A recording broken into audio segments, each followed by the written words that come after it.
So, మనకి ధన్యతలు, beatitudes అంటే గుర్తొచ్చేది ఏంటి అంటే, జనరల్‌గా మత్తయి సువార్త 5వ అధ్యాయం మనకందరికీ కూడా గుర్తొస్తూ ఉంటుంది. యేసుక్రీస్తు వారు మొట్టమొదట చేసిన ప్రసంగంలో ఒక విశ్వాసి యొక్క యాటిట్యూడ్ ఏ విధంగా ఉండాలి అనేది కూడా అక్కడ ప్రభువారు తెలియపరిచారు. అలాగే ప్రకటన గ్రంథంలో కూడా మనకి 7 ధన్యతలనేవి రాయబడినాయి. ఏంటి అనంటే, యోహాను రాసిన ప్రకటన గ్రంథం 1వ అధ్యాయము 3వ వచనంలో ఏం చెప్తున్నారు అనంటే, సమయం సమీపించినది గనుక ఈ ప్రవచన వాక్యంలో చదువువాడును వాటిని విని ఇందులో వ్రాయబడిన సంగతులు గైకొను వారును ధన్యులు అని. సో, నిజమైన ధన్యత ఏంటి అనంటే, జనరల్‌గా మనకందరికీ బ్లెస్సింగ్స్ అంటే ఏం గుర్తొస్తాయి అనంటే, పెద్ద పెద్ద ఇల్లు ఉండడం, ఎక్కువ ప్రాపర్టీ సంపాదించుకోవడం, డబ్బు సంపాదించుకోవడం, ఇవన్నీ కూడా మనము గాడ్స్ ఫేవర్ అనుకుంటూ ఉంటాం. అఫ్‌కోర్స్ దేవుడు అవన్నీ కూడా ప్రతి ఒక్కరికి ప్రొవైడ్ చేస్తారు. కానీ ఇక్కడ ప్రభువువారు చెప్పే ధన్యత ఏది అనంటే, స్పిరిచువల్‌గా బ్లెస్సెడ్ స్టేట్‌లో మనం ఉండడం. ఆయనకి ఇష్టమైన రీతిలో మనం ఆత్మీయంగా ఉండడమే నిజమైన బ్లెస్సెడ్‌నెస్ అని చెప్తున్నారనమాట.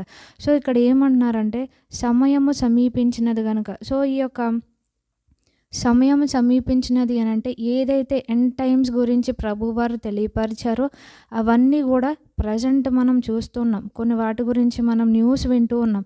ఇవన్నీ జరుగుతున్నాయి. సో, ఆయన రాకడ సమీపంగా ఉన్నది. జడ్జిమెంట్ డే కూడా త్వరలో ఉన్నది గనక ఏమని చెప్తున్నారంటే, ఈ ప్రవచన వాక్యంలో చదువువాడును వాటిని విని ఇందులో వ్రాయబడిన సంగతులు గైకొను వారును ధన్యులని. సో, నిజమైన ధన్యత ఏంటి అనంటే, దేవుని కృపను పొందుకోవడం, ఆయన అప్రూవల్ పొందుకోవడం. మనం జనరల్‌గా ప్రజల యొక్క అప్రూవల్ కొరకు మనం ప్రయత్నిస్తూ ఉంటాం. వాళ్ళని ఎలా ప్లీజ్ చేస్తే మనల్ని అప్రూవ్ చేస్తారు అనేది మనం ఎప్పుడు ఆలోచిస్తూ ఉంటాం. కానీ ఆయన మనల్ని అంగీకరించే విధంగా మనం జీవించాలి. అది ట్రూ బ్లెస్సెడ్‌నెస్ అనేది ఇక్కడ యోహాను రాసిన ప్రకటన గ్రంథంలో దేవుడు తెలియపరుస్తున్నారు. ఎందుకు ఈ యొక్క బ్లెస్సెడ్‌నెస్ చాలా గొప్పది అనంటే, కడవరి కాలంలో అనేక విషయాల వల్ల మనం మోసపోయే వారంగా ఉంటాం. అబద్ధ బోధలు, అలాగే వచ్చే పర్సిక్యూషన్‌ని బట్టి మనం ఏమవుతూ ఉంటామంటే కాంప్రమైజ్ అవుతూ ఉంటాం. రిస్క్ తీసుకోవడం ఎందుకు అని అనుకుంటూ ఉంటాం. కానీ ఎప్పుడైతే మనం ఈ విధంగా దేవుని కొరకు నిలబడుతూ ఉంటామో అప్పుడు మన ఆత్మలు సెక్యూర్డ్‌గా ఉంటాయి అనేది దేవుడు తెలియపరుస్తున్నారనమాట. సో, దీన్ని బట్టి మనం నేర్చుకోవాల్సింది ఏంటి అనంటే, సమయం సమీపించినది అనే మాట మనం వింటూనే ఉన్నాం. కానీ మనం ఏ విధంగా ఉన్నాం? మనం నిజంగా ఆయనొస్తే ఆయన రాకడలో మనం ఎత్తబడగలమా లేదా అనేది మనకే తెలుసనమాట. సో, ఏ విధంగా మనం ప్రిపేర్ అవ్వాలనేది కూడా ఈ వాక్యం మనకి తెలియపరుస్తుంది. ఏమని చెప్తున్నారు అనంటే, సో, ఎండ్ టైమ్స్‌లో జరిగే సైన్స్ అన్నీ జరుగుతున్నాయి గనక మనం ప్రిపేర్డ్‌గా ఉండాలి, మెలకువగా ఉండాలి అనేది ప్రభువారు తెలియపరిచారు. పదే పదే గాస్పెల్స్‌లో కూడా మత్తయి సువార్త 24వ అధ్యాయంలో శిష్యులు అడుగుతారు. సో, ఎండ్ టైమ్స్‌లో వచ్చే సైన్స్ ఏంటి? ఎలా ఉంటాయి? అని అక్కడ. అలాగే మార్కు సువార్త 13వ అధ్యాయంలో, లూకా సువార్త 21వ అధ్యాయంలో కూడా ప్రభువారు శిష్యులకు తెలియపరిచారు. సో, సేమ్ టైమ్ ఫ్రేమ్ గురించి చెప్తున్నారు. టైమ్ ఈస్ నియర్ అనేది అక్కడ కూడా ప్రభువారు చెప్పారు. సో, అక్కడ ప్రభువారు కొన్ని విషయాలు చెప్పారు. రివల్యూషన్‌లో మనకి విజన్ రూపంలో ఇక్కడ తెలియపరుస్తున్నారనమాట. సో, యేసుక్రీస్తు వారు చెప్పిందే ప్రకటన గ్రంథంలో ఇంకా ఇన్ డెప్త్‌గా మనకి తెలియచేయబడింది. సో, మనం ఏ విధంగా సిద్ధంగా ఉండాలి? సో, ఇక్కడ ఎండ్ టైమ్ గురించి అనంటే ఆ డేట్స్ క్యాలిక్యులేషన్స్ గురించి ప్రభువారు చెప్పలేదు. ఆయన ఎంఫసైజ్ చేసింది ఒకటే, మనము ప్రిపేర్డ్‌గా ఉండాలి, మనం వాచ్‌ఫుల్‌గా ఉండాలి, దేవుడు మనకిచ్చిన వాటిని మనం భద్రపరుచుకోవాలనేది అక్కడ దేవుడు తెలియపరిచారు. సో, గాస్పెల్స్‌లో చెప్పినప్పుడు కూడా ఏం చెప్పారు అనంటే, మెయిన్‌గా ప్రభువారు కాన్సంట్రేట్ చేసింది ఏంటంటే, ట్రిబ్యులేషన్ అండ్ పర్సిక్యూషన్ ఉంటుంది. శ్రమలు, హింసలు మనం ఫేస్ చేయాల్సి ఉంటుంది అని. అందుకని పౌలు భక్తుడు కూడా ఏమన్నారంటే, మనం అనేక శ్రమలను అనుభవించి పరలోక రాజ్యంలో ప్రవేశించాలి అని. సో, ఈజీగా వచ్చేది కాదు. ఎన్నో మనము శ్రమలు ఫేస్ చేస్తే మన యొక్క శరీరాన్ని మనం క్రూసిఫై చేసుకుంటూ మనం ఇలా ఉన్నప్పుడు దేవుని రాజ్యాన్ని చేరుకోగలం. రెండవదిగా ప్రభువారు చెప్పింది ఏంటి అనంటే, వాచ్‌ఫుల్‌నెస్ అండ్ అలర్ట్‌నెస్ అనమాట. మెలకువగా ఉండడం. అంటే మనము స్పిరిచువల్ స్లంబర్ అనేది మన జీవితంలో ఉంటే గనక శత్రువు దాడి చేసే అవకాశం ఉంటుంది గనక మెలకువగా ఉండాలి అని. మనకి దేవుడిచ్చిన వాటిని, రక్షణ వస్త్రాన్ని, అలాగే నీతి అను పైబట్టను, వాటిని మనం కాపాడుకుంటూ మనం జీవించాలి అని తెలియపరుస్తున్నారు. అలాగే ఈ యొక్క ఎండ్ టైమ్స్‌లో మోసపు బోధలు, అబద్ధపు బోధలు కూడా ఎక్కువగా ఉంటున్నాయి కనుక ఏది సత్యము, ఏది అసత్యము అనేది మనం గ్రహించే వారముగా ఉండాలి అనేది. ఇంకొకటి కాస్మిక్ సైన్స్ అండ్ జడ్జిమెంట్స్ కూడా అందులో ప్రభువారు ఆ యొక్క గాస్పల్స్లో తెలియపరిచారు. అలాగే ఆయన రాకడ గురించి, మీరు అనుకోనని గడియలో మనిషి కుమారుడు వచ్చిన కనుక మీరును సిద్ధంగా ఉండండి అనేది ప్రభువారు మనకి తెలియపరిచారు. సో ఇవన్నీ చెప్తూ ప్రిపరేషన్ ఏ విధంగా ఉండాలి అనేది కూడా మనకి ప్రభువారు తెలియపరిచారు. ఎలాగ ఉంటే మనము ఆయన రాకడ కొరకు సిద్ధపాటును కలిగి ఉండగలము అని అంటే, ఈ యొక్క ప్రకటన గ్రంథం 1 వచనమే చూస్తే సమయము సమీపించినది అని అంటూ ఏమంటున్నారంటే, ఈ ప్రవచన వాక్యంలో చదువువాడును. సో చదవడం అనేది అందరం చదువుతుంటాం, కానీ ఇక్కడ ఎలాగో అని అంటే ఎర్లీ చర్చ్లో గ్యాదరింగ్స్లో చాలా గట్టిగా చదివారు. స్కూల్స్లో ఏ విధంగా లౌడ్ రీడింగ్ అనేది ఉంటుందో అది ఇక్కడ మెన్షన్ చేస్తున్నారు. అలాగే వాటిని వింటాము అంటే మనము మందిరానికి వెళ్ళినప్పుడు జనరల్గా ఇలాగా ఆన్లైన్లో మనం వింటూ ఉంటాం, కానీ ఎలాగో వింటున్నాము, మన యొక్క వినడం అనేది మనలో విశ్వాసాన్ని ప్రొడ్యూస్ చేసే విధంగా ఉంటుందా లేదా అనేది. సో మియర్ లిజనింగ్ గురించి చెప్పట్లేదు, అది ఫెయిత్ ప్రొడ్యూసింగ్గా ఉంటే అది మనల్ని బ్లెస్సెడ్గా ఉంచుద్ది. సో ఫైనల్గా ఇంకోటి ఏమంటున్నారంటే, అన్నిటికంటే ప్రాముఖ్యమైనది గైకొను వారును ధన్యులు. సో చదవడము, వినటం కంటే ఏదైతే మన జీవితంలో మనం అప్లై చేసుకుంటూ ఉంటామో అప్పుడు అది నిజమైన బ్లెస్సెడ్నెస్ అనేది, దేవుని యొక్క ఫేవర్ని మనకి ఇచ్చేది అని ఇక్కడ దేవుడు మనకి తెలియపరుస్తున్నారనమాట. సో మనం జనరల్గా ఒబే అవ్వడం అంటే అది మనకి చాలా కష్టంగా ఉంటుంది. వినడం విషయంలో కూడా ఏదైతే సెలెక్టివ్గా మనం వింటూ ఉంటాం, మనల్ని ఏదైతే కంఫర్ట్ చేస్తుందో దాన్ని వింటాం, కానీ కరెక్ట్ చేసే వాటిని మనం వినం. కానీ ఎవరైతే విశ్వాసంను కలిగించే విధంగా ఆ విధంగా అటెన్షన్ పే చేస్తూ వింటారో, ఎవరైతే అప్లై చేసుకుంటూ ఉంటారో వారికి ఇటువంటి ధన్యత అని దేవుడు తెలియపరుస్తున్నారనమాట. సో ఈ యొక్క ఎండ్ టైమ్స్లో మనం ఏ విధంగా ఉండాలి అనంటే, దేవుని రాకడ కొరకు సిద్ధపడాలి అనంటే మనకి దేవుని వాక్యం అనేది ఒక మాన్యువల్ లాంటిది. సో మనం ప్రోడక్ట్స్ కొనుక్కున్నప్పుడు ఏ విధంగా డూస్ అండ్ డోంట్స్ మనకు ఉంటాయో, ఎలాగ ఆ యొక్క గ్యాడ్జెట్కి మనం కేర్ తీసుకోవాలనేది అందులో వ్రాయబడి ఉంటుందో, ఈ యొక్క పరిశుద్ధ గ్రంథము కూడా మనం ఎలాగో జీవించాలి, మన వే ఆఫ్ లివింగ్ ఏంటి, ఎలా మనం ఆలోచించాలి, హోలీ స్టాండర్డ్స్ అన్నీ కూడా మనకి ఇందులో రాయబడి అన్నమాట. సో ఎన్నో రూల్స్ మనం లోకంలో మనం వింటూ ఉంటాం అనేక చోట్ల, కానీ ఈవెన్ మన థాట్స్లో కూడా మనము తప్పిపోకూడదు అనేది ఇక్కడ మనము దేవుడు మనకిచ్చిన యొక్క పరిశుద్ధ లేఖనాల్లో మనము చూస్తూ ఉంటాం. సో మొట్టమొదటిగా ప్రభువారు ఇక్కడ వాక్యానికి ప్రాధాన్యత ఇస్తున్నారు. సో ఏ విధంగా అని మనం చూస్తే కనుక అందరికీ మనకి తెలిసింది ఏంటి అంటే, హెబ్రీలకు రాసిన పత్రిక 4:12 వచనంలో దేవుని వాక్యాన్ని రెండంచులు గల ఖడ్గంతో పోలుస్తారు. ఇంగ్లీష్ వెర్షన్స్లో ఏముంటుందంటే, మెసేజ్ వెర్షన్లో సర్జన్ స్కాల్పెల్ అని, అంటే ఏ విధంగా ఒక సర్జన్ తన దగ్గర ఎక్విప్మెంట్ని ఎలాగూ ఆపరేషన్ థియేటర్లో ఎలా వాడతారు అనే దాంతో ఇక్కడ వాక్యాన్ని పోలుస్తున్నారనమాట.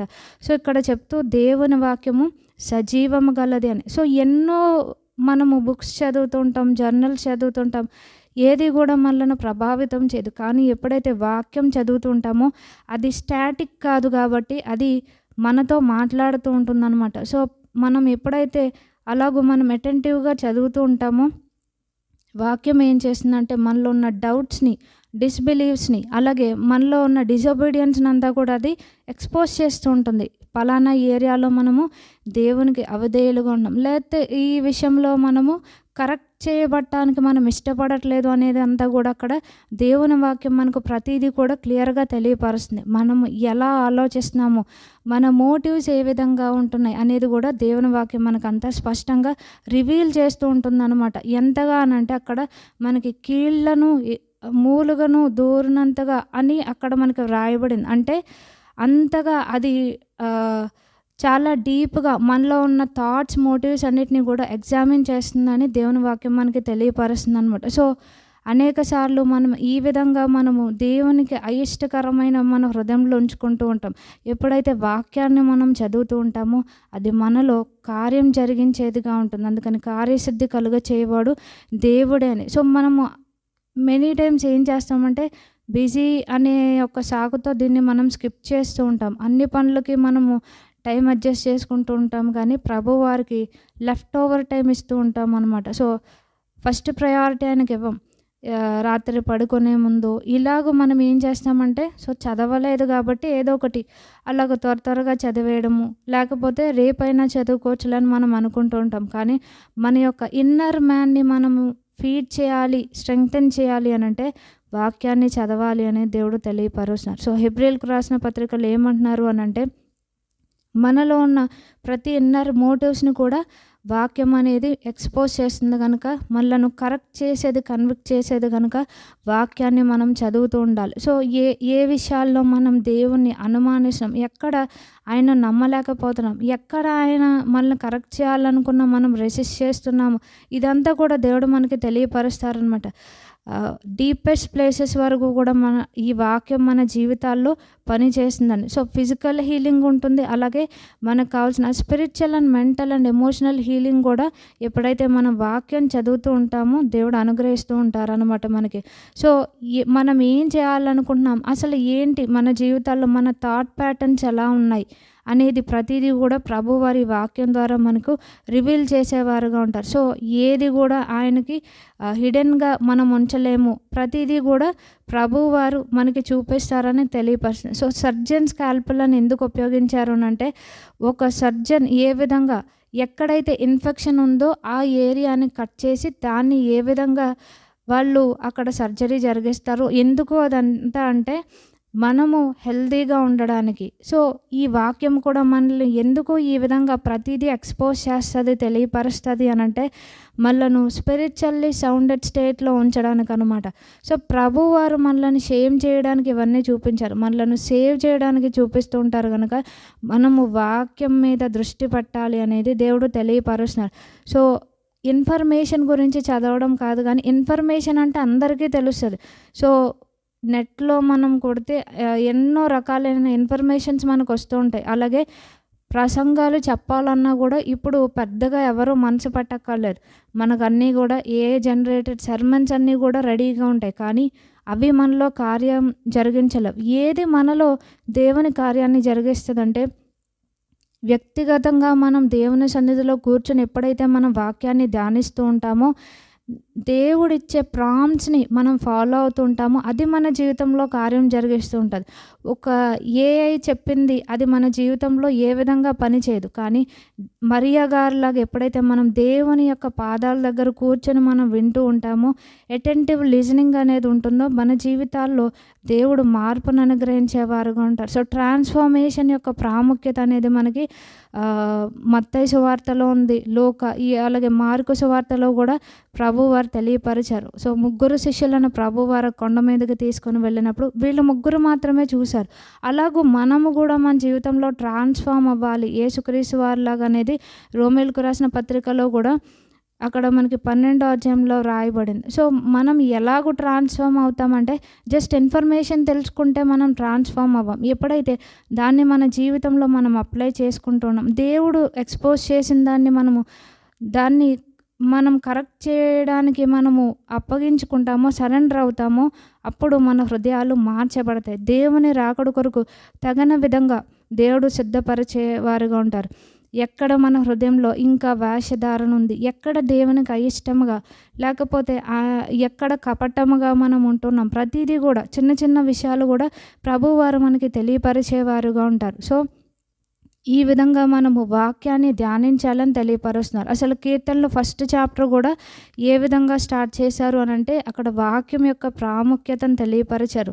2వ వచనంలో, యెహోవా ధర్మశాస్త్రం నందు ఆనందించుచు దివారాత్రము దాన్ని ధ్యానించేవాడు ధన్యుడు అని. బ్లెస్సింగ్స్ రావడం ధన్యత కాదు, కానీ వాక్యాన్ని ధ్యానించడము, దాన్ని అనుసరించి నడుచుకోవడమే నిజమైన ధన్యత అని చెప్తున్నారన్నమాట. ఎవరు అలా చేస్తారు, వాళ్ళు దేవుని యొక్క రాకడ కొరకు తగిన విధంగా సిద్ధపాటు కలిగి ఉండగలరు అనేది మనం గుర్తించాలి. రెండవదిగా ఎందుకు దేవుని వాక్యానికి మనం ప్రిఫరెన్స్ ఇవ్వాలి అని అంటే, మనం ఇర్మియా గ్రంథము 23వ అధ్యాయం మనం చూస్తే కనుక, ఇర్మియా గ్రంథము 23వ అధ్యాయంలో అక్కడ దేవుని వాక్యం ఎలాంటిదని తెలియపరుస్తున్నారంటే 23-29లో, నా మాట అగ్ని వంటిది కాదా, బండను బద్దలు చేయి సుత్తె వంటిది కాదా అని అన్నారు. ఇక్కడ ఫైర్తో వాక్యాన్ని పోలుస్తున్నారు. ఎప్పుడైతే ఫైర్ అనేది మన హృదయంలో వస్తూ ఉంటుందో, వాక్యం చదివినప్పుడు దేవుని వాక్యము అగ్ని వలె మన జీవితంలో చెత్త వలె ఉన్న ప్రతిదాన్ని కూడా దహించి కాల్చివేస్తుంది. మనం దీన్ని కొరింథీయులకు రాసిన మొదటి పత్రిక 3:12 వచనంతో మనము స్క్రిప్చర్స్ని ఎప్పుడు కూడా మనం కంపేర్ చేసుకుంటూ చదివినప్పుడు ఎందుకు దేవుడు ఇది రాయించారనేది మనకి తెలుస్తుంది. అందుకని యెషయా గ్రంథంలో కూడా ఏమంటారంటే ఇచ్చట కొంత అచ్చట కొంత అని. సో మనం ఎక్కడైతే దానికి కనెక్టెడ్ స్క్రిప్చర్స్ ఉంటాయో వాటిని మనం కంపేర్ చేసుకుంటూ చదివినప్పుడు సో ఈ వాక్యం ఎందుకొరకు రాయించారు, అసలు ఎలాగూ మనం అప్లై చేసుకోవాలనేది అంతా కూడా మనకి తెలియపరచబడుతుంది. సో ఇక్కడ ఏమంటున్నారంటే నా మాట అగ్ని వంటిది కాదన్నారు. అక్కడ పౌలు భక్తుడు 1 కొరింథీ 3:6 ఏమంటున్నారంటే అసలు ఫైర్ టెస్ట్ అనేది ఎప్పుడు ఉంటుంది అని చెప్తున్నారంటే అక్కడ బంగారము వెండి వెలగల రాళ్లతో మన పని నిలిచేదిగా ఉంటుంది, కర్ర గడ్డి కొయ్యకాలు వంటిది కాల్చివేయబడుతుంది అని. సో మన పని నిలిచేది అనేది ఎలా తెలుస్తుంది అంటే ఫైర్ టెస్ట్ జరుగుద్ది అని చెప్తున్నారు అనమాట. సో మనల్ని అగ్ని పరీక్షించినప్పుడు మన యొక్క భక్తి జీవితం ఏ విధంగా ఉంది, నిజంగా అది బంగారంతో కట్టబడిందా అంటే బంగారం అంటే అక్కడ విశ్వాసానికి పరిశుద్ధతకు సాదృశ్యంగా ఉందన్నమాట. నిలిచేదిగా ఉంటుందా లేదా అనేది ఫైర్ టెస్ట్ ద్వారా తెలియపరచబడతారు. సో మనం భక్తి చేస్తున్నాము అంటే ఇది కరెక్ట్ అయిన భక్తేనా కాదా. అందుకని తిమోతికి రాసిన పత్రికలో కూడా ఏమన్నారంటే పైకి భక్తి గల వారి వలె ఉండి దాని శక్తిని ఆశ్రయించిన వారుగా ఉన్నారు.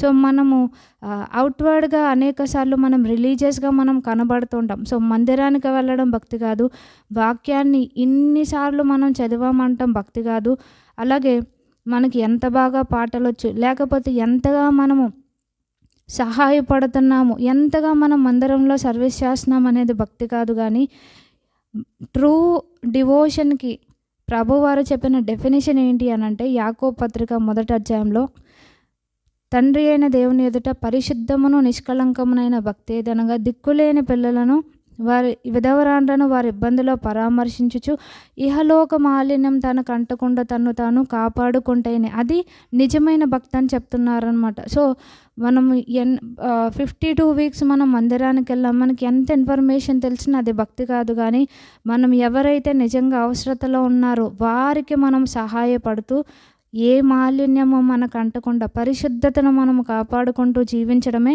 ట్రూ డివోషన్ అని తెలియపరుస్తున్నారు. సో ఏదైతే మనలో ఈ ఫేక్ది ఉన్నదో లేకపోతే ఫాల్స్ ఉందో అదంతా ఏది కాల్చివేస్తుంది అంటే ఫైర్ కాల్చివేస్తుంది అనమాట. సో ఎప్పుడైతే మనం వాక్యం చదువుతూ ఉంటున్నామో సో మనం ఈ విధంగా ఉంటున్నాము, మన లైఫ్ స్టైల్ ఈ విధంగా ఉంటుంది, ఇది నిజమైన భక్తిలో భాగం కాదు అనేది దేవుడు మనకి ఎక్స్పోజ్ చేస్తూ ఉంటారన్నమాట.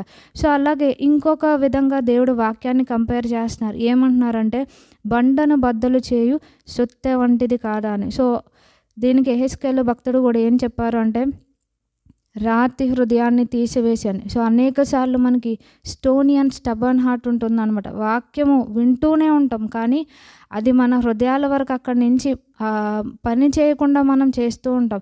ఎందుకు అనంటే చాలా స్టబర్న్గా మనము పరిశుద్ధాత్ముడు మనలను కన్విక్ట్ చేసినా మనం సరెండర్ అవ్వడానికి మనం ఇష్టపడం. సో అటువంటి స్టబర్న్ రెసిస్టెన్స్ను కూడా ఏం చేస్తుంది అని అంటే దేవుని వాక్యం బ్రేక్ చేసేదిగా ఉంటుంది. కేవలం బ్రేక్ చేయడం మాత్రమే కాదు, ఆ స్టోనీ హార్ట్ తీసివేసి అక్కడ మనకి ప్రభువారు మాంసపు హృదయాన్ని ఇస్తానన్నారు. అంటే మళ్ళీ గాడ్ స్ట్రక్చర్డ్ లైఫ్లోనికి కేవలం బ్రేక్ చేయడం మాత్రమే కాదు, మళ్ళీ హీ రీషేప్స్ అండ్ రీబిల్డ్స్ అనేది తెలియపరుస్తున్నారు. ఏ విధంగా ఉంటే మనం దేవునికి ఇష్టలుగా ఉండగలం, ఎలాగో జీవిస్తే మనం ఆయన రాకడ కొరకు సిద్ధపాటును కలిగి ఉండగలం అనేది దేవుడు తెలియపరుస్తున్నారు. సో మన జీవితంలో ఆయనకు ఇష్టం కానిది ఏదైతే ట్రూ రిలీజియన్ లాగా మనకు కనిపించే ఫాల్సిటీ మన జీవితంలో ఉంటుందో దాన్ని దేవుని వాక్యం కాల్చివేసేదిగా ఉంటుంది.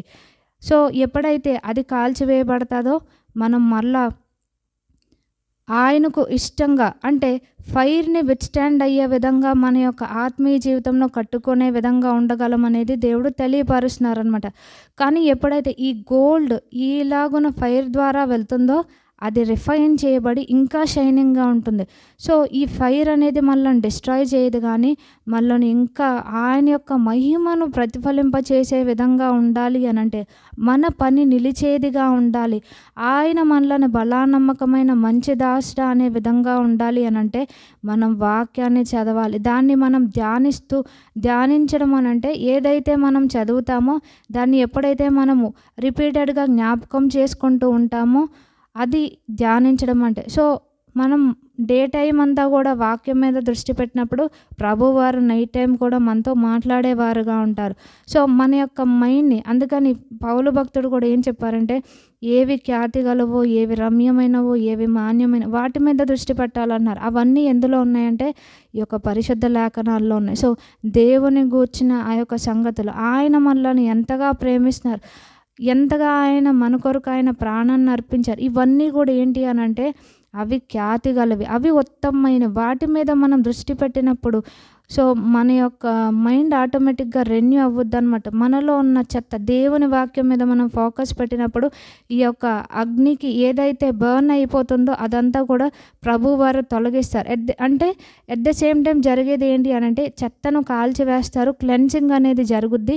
ఇంకా మనలను రిఫైన్ చేసేవారుగా ఉంటారు. సో, అందువల్ల ప్రతి దినము కూడా మనము వాక్యాన్ని ధ్యానించాలి అని. రెండవదిగా బండను బద్దలు చేయి సుత్తె వంటిది కాదా అని చెప్పుకున్నాం. అంటే ఏదైతే అక్కడ రెసిస్ట్ చేస్తుందో దాన్ని బ్రేక్ చేస్తారు. మళ్ళా రీషేప్స్ అనమాట. ఏ విధంగా అంటే ఆయన కోరుకునే విధంగా ఆయన మళ్ళా కట్టేవారుగా ఉంటారు గనుక, ఏదైతే మన హృదయాల్లో కన్విక్షన్ని రెసిస్ట్ చేస్తుందో, ఎక్కడ కరెక్షన్ని రిఫ్యూజ్ చేస్తుందో, ఎక్కడ విధేయత చూపించడానికి అది ఇష్టపడట్లేదో దాన్నంతా కూడా ప్రభువారు తొలగించేవారుగా ఉంటారు. ఆయన జస్ట్ మన స్టోనీ హార్ట్‌ని పాలిష్ చేయరనమాట షైనింగ్‌గా కనబడడానికి.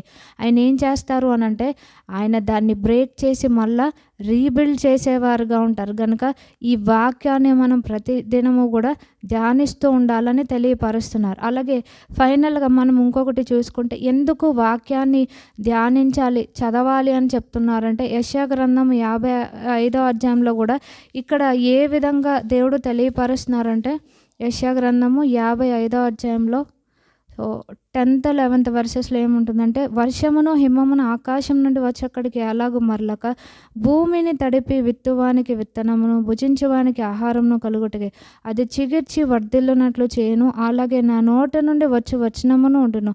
నిష్ఫలముగా నా యొద్దకు మరలక అది నాకు అనుకూలమైన దాన్ని నెరవేర్చును. నేను పంపిన కార్యమును సఫలం చేయను. సో, ఒక్క మొక్కలో చెప్పాలంటే దేవునికి ఏది ఇష్టమైనదో, మన జీవితాల్లో ఏది అనుకూలమైనదో అది వాక్యము నెరవేర్చేదిగా ఉంటుందని. సో, దీన్ని మనం ఏ స్క్రిప్చర్‌తో కంపేర్ చేసుకోవచ్చు అనంటే కీర్తనలు 93వ అధ్యాయంలో అక్కడ ఏం రాయబడిందంటే 5th వెర్స్‌లో యెహోవా ఎన్నటెన్నటికి పరిశుద్ధతయే నీ మందిరమునకు అనుకూలమని. సో, యేసుక్రీస్తు వారు. సో, లేకపోతే పరిశుద్ధాత్ముడు మనలో నివసించాలి అనంటే అనుకూలమైనది ఏంటి అనంటే పరిశుద్ధత. పరిశుద్ధంగా జీవించడము, పవిత్రంగా జీవించడం అంటే ఈ లోకంలో చాలా కష్టం. మన యొక్క ఫాలెన్ నేచర్‌ని బట్టి అది ఇంకా కష్టమైనది. కానీ దేవుడు మనకి ఇది ఏ విధంగా అంటే మనము హోలీగా జీవించడానికి ఎలా దేవుడు మనకి సహాయం చేస్తారు అనంటే మనం వాక్యాన్ని చదివినప్పుడు ఎప్పుడైతే పరిశుద్ధాత్మని మనం దుఃఖపరచకుండా మనం జీవించినప్పుడు పరిశుద్ధంగా మనం జీవించగలం. సో, ఇక్కడ అదే చెప్తున్నారు. ఏ విధంగా వస్తుంది అంటే వాక్యానికి ఎప్పుడైతే మన హృదయంలో మనం చోటిస్తూ ఉంటాం. సో, ఇక్కడ ప్రభువారు చెప్తున్నారు వర్షము, హిమము అనే మెటాఫర్ ఇక్కడ ఉపయోగిస్తున్నారనమాట. సో, జనరల్‌గా మనకి తెలుసు వర్షము, హిమము అంటే స్నో ఏ విధంగా వస్తుందో నా మాటలు కూడా అదే విధంగా ఉంటున్నాయి అంటున్నారు. అంటే ఇక్కడ భూమిని తడిపి అనే దాంతో మనం స్టార్ట్ చేస్తే కనుక అంటే అది మనలను కన్విక్ట్ చేసేదిగా. సో, హార్డ్‌గా ఉన్న సాయిల్‌ని వాటర్ ఏ విధంగా మెత్తన చేస్తుందో వాక్యం చదివినప్పుడు కూడా మన హృదయాలను ప్రభువారు మెత్తన చేసేవారుగా ఉంటారు. కన్విక్ట్ చేస్తారు.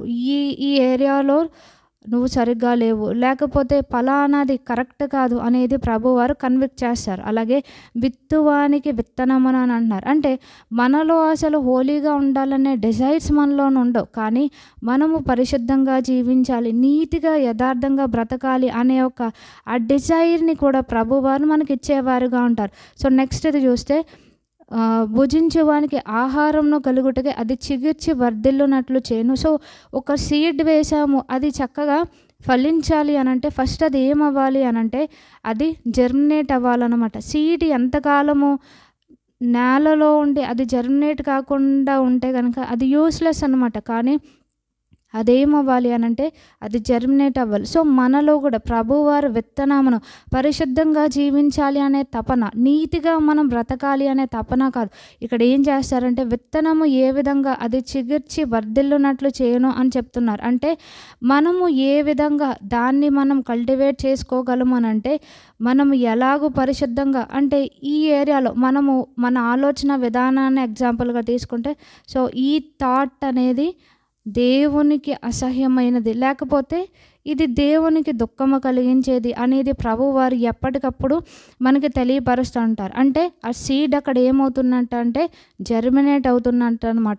అలాగే నెక్స్ట్ చూసుకుంటే, అలాగే నా నోట నుండి వచ్చి వచనమును ఉండును, నిష్ఫలముగా నా యొద్దకు మరలక అది నాకు అనుకూలమైన దాన్ని నెరవేర్చునని చెప్తున్నారు. సో, స్ప్రౌటింగ్‌తో ఆగిపోదు. అక్కడ ఏంటి అనంటే it eels plants and blossoms అనేది కూడా మనకు కనబడుతుంది. అంటే ఇంకా మనము జస్ట్ ఆ బేసిక్ లెవెల్లోనే మనం ఉండకుండా ఇంకా విశ్వాసంలో మనం వృద్ధి పొందే విధంగా, పరిశుద్ధతలో మనం ఇంకా అంతకంతకు అభివృద్ధి చెందే విధంగా దేవుడు మనకు సహాయం చేస్తారు. అలాగే సో, ఇక్కడ ఇంకొకటి ఏమంటున్నారు అనంటే మనకి భుజించువానికి ఆహారం, ఇది ఫైనల్ స్టేజ్ అనమాట. ఒక సాయిల్‌ని మనం ప్రిపేర్ చేసిన దగ్గర నుంచి కూడా ఫైనల్ స్టేజ్ ఏంటి అనంటే హార్వెస్టింగ్ అనమాట. సో, భుజించువానికి ఆహారం అనేది ఇక్కడ తెలియపరుస్తారు. అంటే ఏ ఏరియాస్‌లో మన జీవితంలో ఇంకా బ్యారెన్‌నెస్ ఉంది, దేవునికి ఇష్టం కానిది ఉంది, అదంతా కూడా ప్రభువారు తొలగించి మన యొక్క ప్రైవేట్ లైఫ్‌లో అండ్ పబ్లిక్ లైఫ్ స్టైల్ కూడా ప్రభువారు మార్చే విధంగా ఉంటారు. ఏ విధంగా అంటే సో, ఈ యొక్క ఫ్రూట్‌ఫుల్‌నెస్ ఎలా కనిపిస్తది అంటే ఇది అనేక సార్లు మనము చెప్పుకున్నాం గాడ్లీ అవుట్‌కమ్ ఉంటుంది అని. ఇది ఎలా కనిపిస్తది అనంటే మారు మనసుకు తగిన ఫలాలు. సో, ప్రీవియస్‌గా మన పాస్ట్ లైఫ్‌లో మనము కొన్ని సిన్ఫుల్ హ్యాబిట్స్ మనకుంటాయి. సో, ఎప్పుడైతే మనం దేవుని వాక్యాన్ని చదువుతూ, ధ్యానిస్తూ, దాన్ని మన జీవితంలో మనం అప్లై చేసుకుంటూ, అంటే ఆయన కరెక్ట్ చేసినప్పుడు మనం దానికి ఈల్డ్ అవుతూ మన హృదయాలను సబ్మిట్ చేసుకుంటూ ఉంటామో మారు మనసుకు తగిన ఫలంలో గడిచిన కాలంలో లేకపోతే నేను ఈ విధంగా ఉన్నాను ఇప్పుడు కూడా అంటే టెంప్టేషన్స్ అనేవి రాకుండా ఉండవు, కానీ వచ్చినప్పుడు మన యొక్క రెస్పాన్స్ అనేది అక్కడ మారుతుంది. ఇదివరకు ఒకలా ఉంటుంది, ఎప్పుడైతే దేవుని వాక్యం మనలో కార్యం జరిగించడానికి మనము సబ్మిట్ చేసుకుంటూ ఉంటామో మనకు వచ్చే శోధనలకు మన రెస్పాన్స్ అనేది గాడ్లీ రెస్పాన్స్ ఉంటుందన్నమాట. మనము శరీరానుసారంగా మనం స్పందించాం, కానీ మన యొక్క రెస్పాన్స్ స్పిరిచువల్గా ఉంటుందన్నమాట. హోలీ స్పిరిటెడ్ మోటివేషన్ కలిగినదిగా ఉంటుందన్నమాట. సో, అదే ఇక్కడ ప్రభువారు తెలియపరుస్తారు. మారు మనసుకు తగిన ఫలాలు, అలాగే ఆత్మ ఫలములు, నీతి ఫలములు, వెలుగు ఫలములతో కూడిందిగా ఉంటుంది. అంటే మన యొక్క ఫస్ట్ ఇన్నర్ లైఫ్ స్టైల్ అంతా కూడా మార్చబడుతుంది. జనరల్గా మనం ఇన్నర్గా ఎలా ఉన్నామో అలాగూ మనం బయట ఉండం, మనం హోలీగా మనం ఇది చేస్తూ ఉంటాం, కానీ ప్రభువారు అదంతా కూడా మార్చివేసేవారుగా ఉంటారన్నమాట. సో, ఇక్కడ ఇంకొకటి ఏం చెప్తున్నారంటే భుజించువానికి ఆహారం అనేది ఇంకా ఫ్రూట్ఫుల్నెస్కి సాదృశ్యంగా ఉందని చెప్పుకున్నాం. సో, మీరు బహుగా ఫలించుట వలన నా తండ్రి మహింపరచబడిన అన్నారు. ఎప్పుడైతే మనం ఈ విధంగా స్పిరిచువల్గా మనం ఫ్రూట్ఫుల్గా ఉంటూ ఉంటామో ఆయన నామానికి మహిమ కలిగే విధంగా మనం జీవించగలం ఈ లోకంలో అనమాట. అంటే సర్కమ్స్టెన్సెస్ ఎలా ఉన్నా సరే మనం ఆయనకు ఇష్టంగా ఉండగలమని. అలాగే ఇంకొకటి ఏంటి అని అంటే ఇదే భుజించడానికి ఆహారం గురించి చెప్తూ మన యొక్క స్పిరిట్ మ్యాన్ని అది స్ట్రెంగ్తెన్ చేసేదిగా ఉంటుంది. ఇతరులను కూడా మనం ఎప్పుడైతే ఈ విధంగా ఉంటూ ఉంటామో ఇతరులు కూడా మన ద్వారా బలపరచబడే వారంగా ఉంటారు. ఎందుకు అనంటే ఎప్పుడైతే మనలో ఈ ట్రాన్స్ఫర్మేషన్ అనేది బిగిన్ అవుతుందో మనం ఎవరిని రీచ్ అయినా వాళ్ళలో కూడా గొప్ప కార్యం జరుగుతుంది. ఎందుకంటే మీలో ఉన్నవాడు లోకములో ఉన్నవాడి కంటే గొప్పవాడని అక్కడ తెలియపరుస్తున్నారనమాట. సో, మనం ఏది ఇది చేసినా మనల్ని ప్రభువారు స్పిరిచువల్గా అక్కడ ప్రాస్పర్ చేసేవారుగా ఉంటారనేది దేవుడు ఇక్కడ మనకి తెలియపరుస్తున్నారనమాట. అంటే దేవునికి ఇష్టమైన గాడ్ ప్లీజింగ్ లైఫ్ స్టైల్ అనేది మన జీవితంలో ఉంటుంది. ఆయన యొక్క ఉద్దేశాలు మన జీవితంలో నెరవేర్చబడటానికి మనం ఇష్టపడుతూ ఉంటాం. ఆయనకు మహిమకరంగా అన్ని ఏరియాస్లో మనం జీవిస్తూ ఉంటాం. ఎప్పుడు అనంటే వాక్యానికి మనల్ని మనం సబ్మిట్ చేసుకున్నప్పుడు.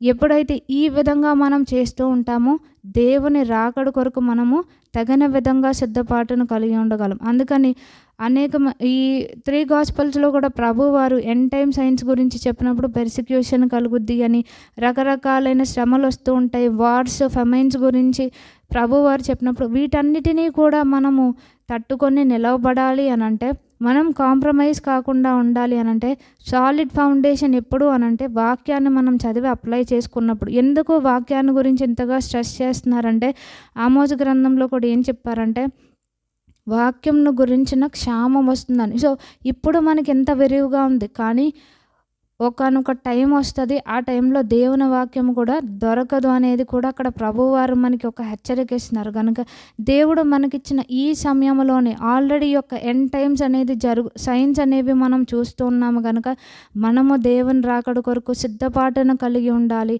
అని అంటే కనుక ఖచ్చితంగా వాక్యాన్ని మనం ధ్యానిస్తూ ఉండాలి. దాన్ని మనం ఎప్పటికప్పుడు కూడా మెమరైజ్ చేయడం అనేది కూడా చాలా అది మంచి హ్యాబిట్. ఎప్పుడైతే మనం మెమరైజ్ చేస్తూ ఉంటామో మనకి వ్యర్థమైన ఆలోచనలు రావన్నమాట. సో ఒక దేవునికి అయిష్టకరమైన ఆలోచనను మనము విడిచిపెట్టాలి అని అంటే ఏది ప్రాక్టీస్ చేసినా మనకు అవ్వదు. కానీ ఎప్పుడైతే దానికి సంబంధించిన వాక్యాన్ని మనం మెమరైజ్ చేస్తూ ఉంటామో, సపోజ్ దేవునికి ఇష్టం కాని ఆలోచనలు వచ్చినప్పుడు మనం ఎలాగూ వాక్యంతో దాన్ని జయించగలమనంటే, సమస్త జ్ఞానమునకు మించిన దేవుని సమాధానం యేసుక్రీస్తు వల్ల నా హృదయమునకు నా తలంపులకు కావలి ఉన్నదని మనం ఎప్పుడైతే ఈ విధంగా మెమరైజ్ చేసి మనం ప్రొక్లెయిమ్ చేస్తూ ఉంటామో, అపవాది వేసే ప్రతి అగ్ని బాణాన్ని కూడా మనం ఆర్పగలం. మనకి ఎఫెసీయులకు రాసిన పత్రికలో దేవుడిచ్చే సర్వాంగ కవచం గురించి తెలుసు. అన్నీ కూడా మనల్ని ప్రొటెక్ట్ చేసేవి. కానీ ఉన్న ఓన్లీ వెపన్ ఏంటి అని అంటే స్వర్డ్ ఆఫ్ ద స్పిరిట్ అని, ఆ దేవుని వాక్యం అని, ఆత్మ ఖడ్గము గురించి అక్కడ చెప్తున్నారు. అంటే శత్రువుని దాడి చేయాలి అని అంటే అక్కడ మనకు ఉండవలసింది ఏంటి అని అంటే వాక్యము. సో ఎప్పటికప్పుడు కూడా మనం ఏం చేయాలంటే, ప్రతిసారి మనం ఎక్కడికి వెళ్ళినా ఇలా బైబిల్ ఓపెన్ చేసుకొని మనం చదువుకోలేం. కానీ ఎప్పుడైతే మనం చదువుకున్న ఆ 1-2 వర్సెస్ అయినా సరే మనం ఎప్పుడైతే మెమరైజ్ చేస్తూ ఉంటామో, దాన్ని డే అంతా మనం ధ్యానిస్తూ ఉంటామో, మన యొక్క మైండ్ అనేది అక్కడ రెన్యూ అవుతుంది. అలాగే మనం ట్రాన్స్ఫార్మ్ అవ్వగలం. ఎట్ ద సేమ్ టైం దేవుని రాకడ కొరకు కూడా మనం సిద్ధపాటును కలిగి ఉండగలం. ఆయన రాకడలో మనం ఎత్తబడగలము. ఎందుకు అనంటే మన మైండ్స్ అలాగే మన యొక్క హార్ట్స్ అనేవి కూడా ఏ విధంగా ఉంటాయి, హోలీగా ఉంటాయి. కనుక దేవుని రాకడలో ఎత్తబడలేను అనే ఒక ఇది ఎక్కడ కూడా మనకి ఆ డౌట్ అనేది ఉండదు. మన యొక్క దేవునికి ఇష్టమైన ఆ నడత మనం కలిగి ఉండగలం. కనుక ప్రతినిత్యము కూడా వాక్యాన్ని మనం ధ్యానిస్తూ ఉండాలి అనేది దేవుడు మనకి తెలియపరుస్తున్నారు. సో ప్రతిదినము కూడా వాక్యంను ధ్యానించడానికి, చదవడానికి, వినడానికి, దాన్ని అనుసరించి నడుచుకుంటకు దేవుడు మనకి సహాయం చేయనుగాక. ఆమేన్.